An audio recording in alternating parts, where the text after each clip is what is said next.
За, Араманд. За, өнөөдөр ихэр дүүлийн талаарх цоврал 7 дахь цоврлаараа бүгдээрээ мэдрэмж гэсэн сэдв рүү оръё гэж ярилцсан маа тий. За, тэгэхээр ихэр дүүлийн аян замнал буюу толин дасгалыг хийхэд мэдрэмжээ мэдэрч сурах нь маш чухал. Энэ бол ерөөсөө хамгийн түлхүүр доо бурхан багшийн зүрхэн судар дээр гардаг шиг хамгийн чухал зүрхэн зүйл юм аа. За, тэгэхээр мэдрэмжээ мэдэрч сурахын өмнө бүгдээрээ нэг зүйлийг маш сайн ойлгох хэрэгтэй. Тэр нь сэтгэл хөдлөл болон мэдрэмжийг ялгаж салгаж сурах гэсэн үг. Тэгвэл сэтгэл хөдлөл мэдрэмжийг хэрхэн ялгаж салгаж сурд юм бэ гэхээр за өөрөөсөө асуу.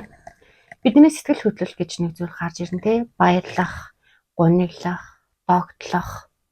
Энэ бүхэн чинь бүгд сэтгэл хөдлөл. Бид нар 5 мэдрэхүүн тусламжтайгаар 5 мэдрэхүүдээ ирсэн сэрэл мэдрэхүйг хүлээж аваад үүнийгээ сэтгэл хөдлөл байдлаар илэрхийлдэг. Бид нар өдөр тутамдаа маш олон төрлийн сэтгэл хөдлөлтөд автаж шийдвэрүүд гаргасан байдаг.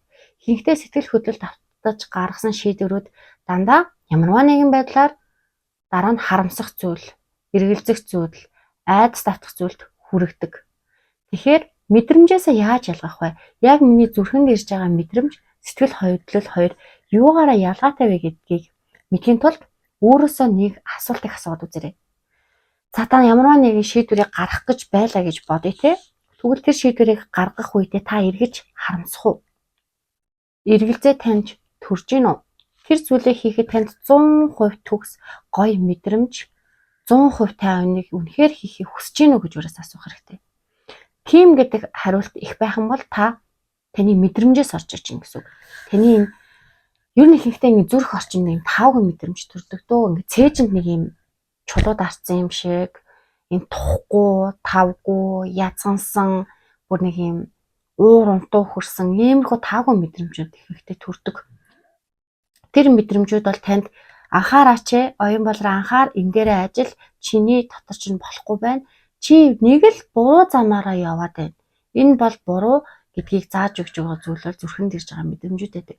Тэгээ та тэр мэдрэмж рүүгээ өнгөөгөөд ороод тэр мэдрэмжээ тайлах тусам яг зүрхэндээ ирж байгаа үнэн зөв мэдрэмж чи илүү их байдаг.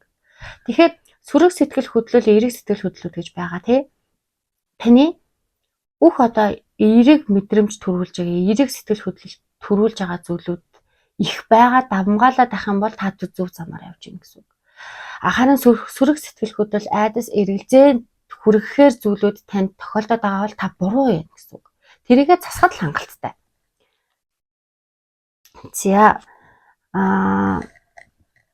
тэгвэл хэдүүлээ ерөнхийдөө бол мэдрэмжээ яаж зөв болохыг ерөнхийдөө нэг асуулт асуугаад олчлаа шүү дээ. Тэгвэл энэ дээр бас нэг маш одоо мэдрэмжээ мэдэж сурахад өмнөх бичлэг дээр mindfulness бяцлаглалын талаар ярьсан тийм үү? Mindfulness бяцлал ерөнхийдөө ингээ мэдрэмж мэдрэхэд сургадаг. Яагаад тэгэхээр бид ингээ амьсгал дээрээ төвлөрдөг, ямарваа нэгэн бийж төрж байгаа мэдрэмжэн дээрээ төвлөрдөг. Ингэж төвлөрөх үед яг бяцлал хийхээс ухаад маш их бодлоод орж ирдэг. Толгойд 9 жорын бодол орж ирнэ. Тийм ч юм яалаа, ийм ч юм хийх ёстой байлгүй гэдэг нэг бодол хөвөрж орж ирдэг. Тэр бодлуудыг бид нар урсгаал явуулдаг. Энэ их бодол орж ирж байгаа зүйлийг monkey mind буюу сармагчны тархи гэж нэрлэдэг. Бидний тархи байнгын завч хүлээгүй маш их бодол татдаг. Энэ mindfulness бяцлаглалын үед бид нар monkey mind-а унтраана. Сармагчингийн тархиа унтраагаад бодлоо урсгаад чөлөөлөд явуулна. За тэгээд бяцлал хийгээ сурцсан monkey mind унтраагаа сурчхаар бяцлал хийж байгаа хүмүүс унтчихдаг. Яг нь нойр хөдөлтэй хүмүүс нойр хөдлөгийг засах зорилгоор бяцлал хийгээ сайхан ховстод унтаж болдог. Гэхдээ яг үнэндээ бяцлал гэдэг зүйлийн хамгийн том зорилго бол унтах ёгтонч биш. Нойр хөдлөлийг засах биш. Нойр хөдөл байна гэдэг чинь тэр хүний сэтгэлийн хөвгт бас нэг асуудал байна л гэсэн үг. Тэр асуудлыг бүр гүн гүнзгий л эмчлэх ёстой. Нөгөө нэг ялдарсан үнцийг бид гаргах ёстой. Тэгвэл хэтэрхийх monkey mind-ыг дарангууд унтцдаг гэлээ те. Унтангууд үүнийг болохоор зааны тархи гэж нэрлэдэг. Заантай зүрлэг байх нь шүү дээ. Тэгвэл унтаж бас болохгүй. Тэгвэл monkey mind буюу энэ elephant mind энэ хоёрын сармагчны тархи, зааны тархины хоёрын хоорондох завсрын тэр сэхийг гэж байгаа. Сэхийг ухамсарт төлөв гэж нэрлэдэг байгаа. Бид нар яг тэр үед ухамсарынхаа төлөвт ордог. Нэг юм баг зэргийн транс төлөвт ордог гэсэн. Энэ бол сэхээ. За сэхээ гэж ярьснаас сэхэтэн гэдэг үг үүдэг те. Энэ маань үнэхээр сэхэтэн гэр бүлтэй сэхэтэн гаралтай хүмүүс. Сэхэтэн гэдэг чинь тийм их амар их мөнгө төгрөг олцсон тэр бомтон баян хүний хэлдэггүй юм. Сэхэтэн хүн гэж маш их ном уншсан, PhD, доктор юу байдیں۔ Том сургууль төгссөн дипломтой хүмүүсийг бас хэлдэггүй юм. Сэхэтэн хүн гэдэг чинь энэ хоёр monkey mind, elephant mind хоёрын завсрын сэхээгээ олж чаддаг, ухамсарынхаа төлөврөөгөө ойртдог, ухамсараасаа тэр үнэн зөв 100% зөв 100% гоё гэсэн мэдрэмжинд хүрсэн мэдлгүүдээ хүлээж авч чаддаг хүнийг сэхэтэн хүн гэдэг юм. Манай монголчууд бүгд сэхэд арддаг хүн байсан. Одоо ч тийм болох боломжтой, маш ур чадварлаг, тэнгэрлэг арддаг хүн гэж ярьдаг. Тэгэхээр бүгд яг энэ сэхээгээ олж monkey mind амтрах хэрэгтэй. Сарамчны тархийг үүсгдэг хамгийн их зүйл бол бидний хий хоосон зүйлд санаа зовох. Хий хоосон олон юм бодох, хий хоосон юмыг ингэж ургуулan бодож, тэрэндээ автаж, тэрэндээ шаналж суухыг хэлж байгаа. Энийг болно. Энийг болоход тусалдаг зүйл бол mindfulness бясалгал байж болох нь бас энэ талент дасгал. Талент дасгалын мэдрэмж рүүгээ ороод 100% гоё эерэг гэсэн зүйл төвлөрөх тусам таны амьдрал эерэг зүйлээр дүүрч эхэлдэг. Маш сайхан таны амны хишгийн аяг чинь сайхан зүйлээр сүүхээр дүүрнэ гэсэн. За зүрхэндээ ирж байгаа таагүй мэдрэмжүүдээ олоод талент дасгалцдаг гэдгийг бүгдээ ойлгосон бах. За энэ дээр би өөртөө тохиолдсон нэгэн жишээн дээр тайлбарлавал та бүхэн илүү гоё тусаж, илүү гоё ойлгох тухайх гэж бодож байна. Тэгэхээр би нэг удаа нэг юм гоё тоглолт үзэхийг амар хүссэн. Тэр тоглолтыг үзэх үү болох уу гэдэг мэдээж эргэлзээ төрөн те үзэх үү болох уу гэсэн. Ерөнхийдөө талент дасгал хийгээд өөрлөгөө өнгөөгөөд ирэхээр хүмүүс ерөөдөө ганцаараа байх нь илүү юм сайхан байдгийг мэдэрдэг. Бүх зүйлийг ганцаараа хийхийг хүсдэг. Хоолнд орсон ч ганцаараа, кофе уусан ч ганцаараа, тоглолт үзсэн ч ганцаараа байх нь илүү нөгөө яг тэр тухайн vibe, тэр тухайн орчноо мэдрэх айгүй гоё боломж өгдөг. Хэн нэгэнтэй хамт байж болно л та тэр хугацаагаа гаргаж болно. Гэтэ тэгээд ярьж явах үед ихэнхдээ бас хүмүүсийг сатааралд орох нь их байдаг учраас айлуулах ганцаараа байхыг илүүд үздэг болсон. Тэгээд тэр тоглолтыг ганцаараа үзэх үү болох уу гэж эргэлзэж байгаа талент дасгал хийгээд эргэлзээгээ айлгаад би шийдсэн. Нэлийн шүн шийдээд баг үүрийг 1-2 цаг үед шийдээд яг тэр үедээ би яг энэ тоглолтыг үзэх нь сэтгэл хөдлөлтөд автсан шийдвэр байсан уу? Яг мэдрэмж маань 100% хүсэж гэнэ үү гэдгийг асуултыг бас асуусан. Тэгэхэд сэтгэл хөдлөлтөд автаагүй яг 100% би хүсэж исэн. Тэр тоглолтыг үзэхийг би маш их хүсэж исэн учраас мэдрэмжээ дагаад шийдсэн. Тэр доороо билетээ захиалсан. Нилээн хэдэн хоногийн өмнө билетээ захиалаад авчихсан байсан. Тэр миний сэтгэл амар амарсан. Бүр нэг амар том бол харж чулуу цээжнээс аваад хайцсан юм шиг. Айгу амарсан. Тэгээ байж идлэн эргэлзээ айдас гэдэг бол хүн амьд яваа цагт байнга хамт байх юм билэ. Тэр үедээ дандаа нөгөө талент дасгалаа хийгээд зэвсгээрээ өөрийгөө бамбаагаар хамгаалаад явах зүг гэсэн. Тэгээ явж яг тоглолт болох өдөр эхэллээ. Өмнөх өдөр нь боллоо. Дахиад эргэлзээд эхэлж байгаа хгүй. Би энэ тоглолтыг ганцаараа үзэх нь зөв үү, буруу юу? Ийм их ажил ихтэй байхад үзэх шаардлагатай ч юм уу, үгүй ч юм уу? Тэр тоглолтыг үзэх хэрэгтэй ч юм уу, ирэхгүй ч юм уу, тий? Үзэх юм бол бусад хүмүүс юу гэж бодох вэ гэл нэг амар олон эгоны муухай сөрөг сэтгэл намайг үзүүлэхгүй гэсэн миний дотроос айдас эргэлзээнд л тулгуурласан нөгөө намайг хойшин татсан, тамийн тоогооны үлгэрийн хойшин татсан мэдрэмж гэхээс илүү зүгээр юм хэрэггүй хоосон бодлоод орж ирсэн гэсэн. Зүгээр замхраад алга болохоор нөгөө блокын ханыг үүсгдэг бодлоод. Тэр үедээ би талент дасгалаа хийсэн. Талент дасгалаа хийгээд надад тэр тоглолтыг үзэх эрхтэй чи тий. Энэ олон жил ингээд өөрийгөө дандаа хойшин тавьж ирсэн. Нэг удаа ганцаараа тоглолт үзчих яа болохгүй гэж гисэн мэдрэмж төрөөл би тэр тоглолтыг үзсэн. Яг тоглолтыг үзэхээ өмнө ч гэсэн яг бас талент дасгалаа хийгээд тоглолтыг үзсэн. Тэгээд маш зөв байсан. Тэр тоглолтыг ганцаараа үзэх нь миний хувьд бол маш зөв сонголт байсан. Тэрний ачаар ч гэсэн маш тэр өдөр маш сайхан мэдрэмжтэй байсан. Тэр тоглолтын vibe нь ч гэсэн гоё байсан. Тэгэхээр өөрөөсөө асуух нь сэтгэл хөдлөлт авсан шийдвэр үү? Яг 100% таны хүсэж байгаа зүрхнээс гарч ирсэн мэдрэмж үү гэж асуугаад тэг шийдвэр гаргахад болно. Ер нь бол амархан. Амархан байх сонголтыг хийхэд л амархан болчдөг. За, тийм. Би сая бодлоо шүү дээ. Just do it гэдэг үг миний дотроос орж ирсэн. Тэгээ зүгээр л үз. Зүгээр л хий. Үзээд алт гэдэг. Тэгвэл зүгээр л хий, үзээд алт гэдгийг бас нэг Top Gun Maverick гэд 2 гэд кино байдаг. Тэр нөгөө Америкийн байлдааны онгоцын нисгэгч залуу маш ур чадвартай тийм залуугийн тухай кино. Тэр кинон дээр бас яг Just Do It гэдэг санааг надад маш хүчтэй өгсөн баггүй. Та бүхэн тэр Top Gun Maverick гэдэг киног бас үзээрэй. Тэр заавал үзэх ёстой кинонуудын нэг юм шиг санагдсан. За тэр кинон дээр яагаад Just Do It гэдэг ингээд тэр нэг гоё сцен, нэг гоё хэсэг гардаг. Тэрнээр Top Gun Maverick өөрийнхөө багийн гишүүдэд дагуулад маш нууц, маш аюултай тийм даалгавар гүйцэтгэх байдаг. Тэгээд тэр даалгаврыг гүйцэтгэж явах явцдаа нэг багийнхаа нэг хамгийн найзынхаа хайртай хүү баггүй юу? Тэр хүүгээ хамгаалахын тулд өөрөө тэр сумд нь оногдоод онгоцон дэлбэрээд өөр амьд үлддэгтэй. Тэгээд тэр хүүг авардیں۔ Гэтэл нөгөө хүү чинь мэдээж Top Gun Maverick буюу өөрийнхөө багш гэсэн үг шүү дээ. Багшийг зүгээр ингээд харийн нутагт те аюултай тийм байдал орхиж чадахгүйгээр буцаж онгоцоо эргүүлээд Top Gun Maverick-ийг яг дайсны онгоц буудаад алах гэж байгаа үед нь тэр онгоцыг сөнөөгөөд авардаг үегаар. Тэгээд аварж байгаа юм чи мэдээч тэрний ч гэсэн онгоцон дэлбэрэн гэсэн үг шүү дээ. Тэгээд шүхрээрээ буугаа тэр хоёр газар уулздаг. Яг газар уулзаа Top Gun Maverick гүгээд очиж дэлдэхгүй.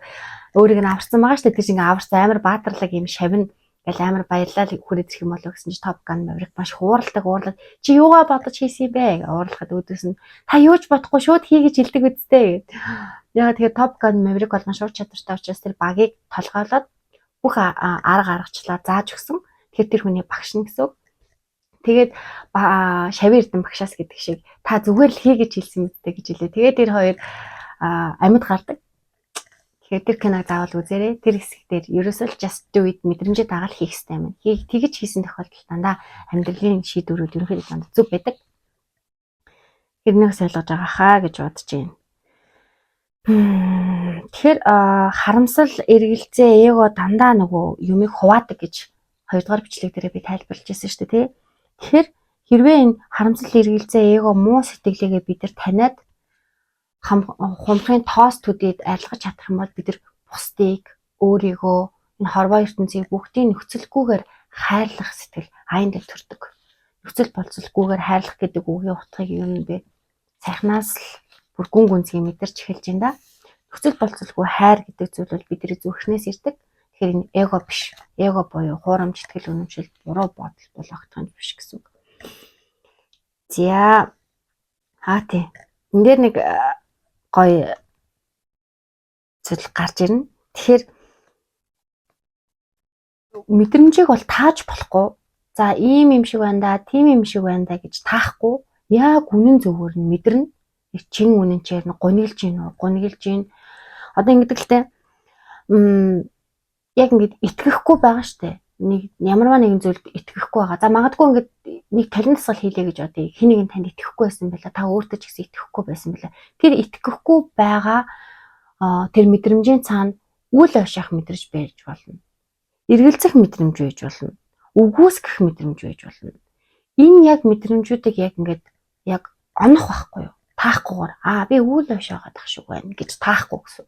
Яг л үл ошиох бол үл ошиох, эргэлзэх бол эргэлзэх, үл итгэх бол үл итгэх гэсэн. Энэ яг мэдрэмжээ яг ингэж онж олох нь талент тасгалын хамгийн чухал. Тэгээ явандаа ер нь ондог болно. Тэгээ дээрэс нь одоо жишээлбэл би талент тасгалд гарамгай болох тусам манай ихэрдүүл цаанаа талент тасгал шиг яг ийм арга барилаад өөрийгөө дотгошоо өнгөж ийн гэсэн үг. Тэгэхээр бас талент тасгалыг хэрвээ сурах юм бол яг маш богино хугацаанд хурдан талент тасгалыг хийгээд сураад явах боломжтой байдаг. Ер нь бол бараг тэгж байгаах гэж би итгэлтэй байна. За тэгэхээр 100% үнэн нь үл гэж өөрөөсөө асуух нь шүү дээ мэдрэмжээ тий 100% дандаа ерөөсөө 90% биш 99% биш ерөөсөө л 100% мэдрэмжтэйгээ ойртох хэрэгтэй. За үүний дараагаар би бас нэг бас өөртөө байдаг нэг зүйлээ олж мэдсэн. Тэгээд тэр бүхэн ч гэсэн тань нарт хуваалцахад их тус дэмтэй байх. Миний юу юм гэхээр яг өөрийгөө байгаагаар нь хайрлж сурсан аргын маань л нэг л юм л да. Энэ бас айгүй чухал гэсэн үг. Ялцчгүй та бүхэнд ч гэсэн чухал байж тараад.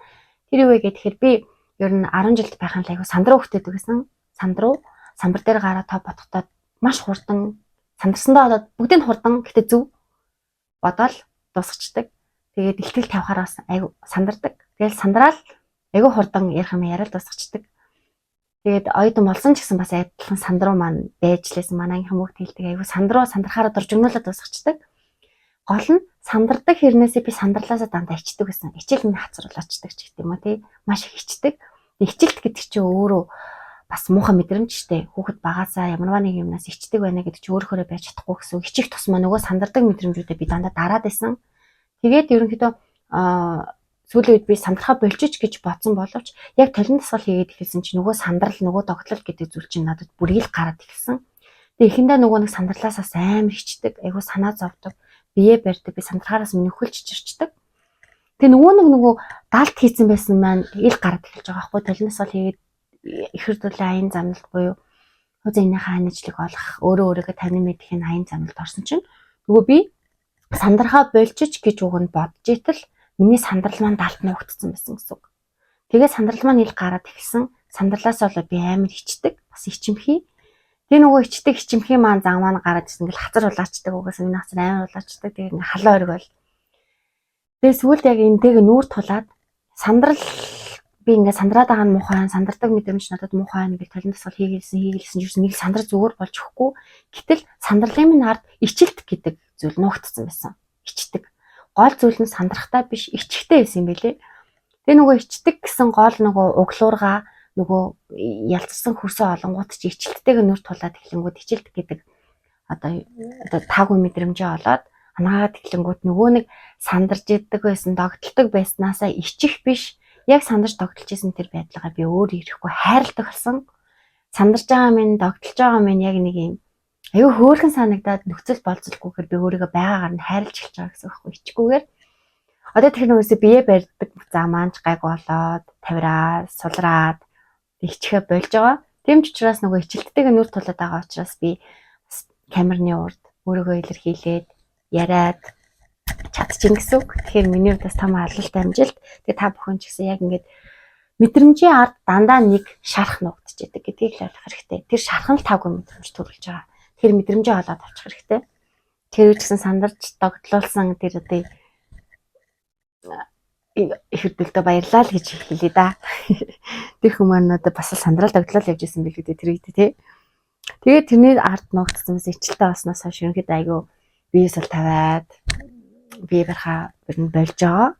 Тэгэхээр бас их сайн зүйл судалсан гэсэн.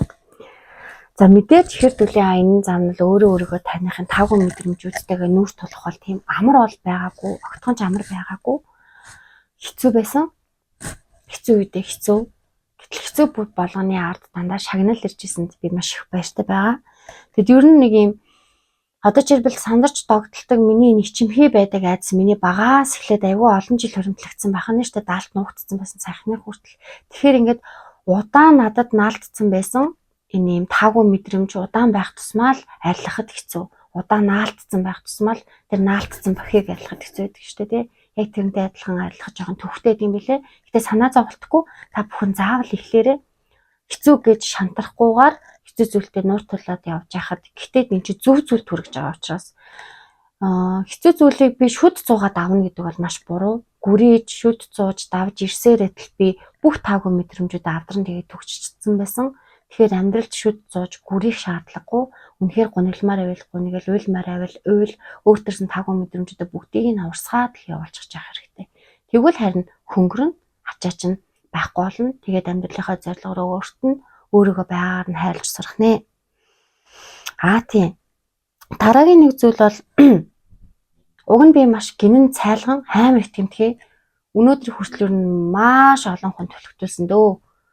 Одоо ч ерөнхийдөө бас л итгэмтгий хിവэрэл байгаа. Гэтэл нөгөө хүн чинь ингээд хүнд төлөвлөлтүүлээд ингээд хүнд итгэжсэн итгэлийг минь хөсөрдүүлэх тусам хүн юм хашир тэгээд бусдад үл итгэдэг болчтой юм лээ. Тэнгүүд бусдад үл итгэдэг байдал чинь өөрөө таагүй мэдрэмжтэй би итгэмээр байгаа байхгүй юу? Гинэн цайлган зам маань надад хэрэгтэй. Итгэх хүсч итэл хүмүүс миний итгэлийг алдаад байгаа учраас би юм итгэхэ болцсон. Гэтэл итгэхэ болцсон байсан уу гэтэл яг ухта нөгөө яг үнэнд бүр итгэхэ болчихж байгаа байхгүй. Үнэн гэдэг зүйлдээ хүртэл эргэлздэг болчихсон гэсэн үг. Энэ намайг ихэр төлөө айн саналд үнэхэр хойшин татсан. Тэгээд бас нөгөө айгүйх баталгаа, нотлохоо, нэгчээж итгэдэг хүн байна гэж байна шүү дээ. Энэ цаана ухтаа юу юм гэдэг нөгөө хүмүүс хуурцаар агаад үл итгэдэг болцсон нь заавал нэг юм баталгаа, нотлохоо нэгчээж өөртөө 100% итгэдэг болсон гэсэн. Нэгсэндээ би өөрөө өөртөө хүртэл итгэхэ болцсон байх нь шүү дээ. Яагаад тэгэхээр бусад итгээд тахад төлөв нөхцөрдүүлээд ирэхээр би өөрөө хүртэл итгэхэ болцсон. Миний гаргасан шийдвэрүүд буруу юм байна гэдэг өөрийгөө дандаа буруутгаж өөрөөсөө алдаа нэгтгэх байсан минь буруу байсан гэсэн. Харин энэ баталгаа нэгчиж итгэдэг зүйл бол гэтээ тийм буруу зүйл бас биш. Яагаад гэхээр өөртөө 100% итгэлтэй болохын тулд ингэж баталгаагаар батлуулах тусмаа айгүй ийм олон л өөртөө итгэлтэй болж байгаа гэсэн. Тэгэхээр та бүхэн ч гэсэн бурхан буддаа ч гэсэн дандаа хэлдэг миний сургаалд ханхуу бити итгээрэй.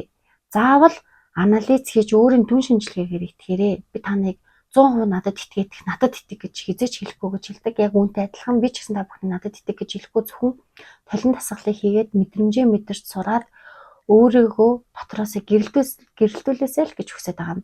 Тэгэх юм бол Монгол улс тэр чигтээ хөгжих боломжтой. Бидний ирээдүйдээ санаа зовхгүйгээр өөр хүүхдүүдийнхаа ирээдүйг гэрэлтэйгээр харна гэдэг бол маш сайхан зүйл.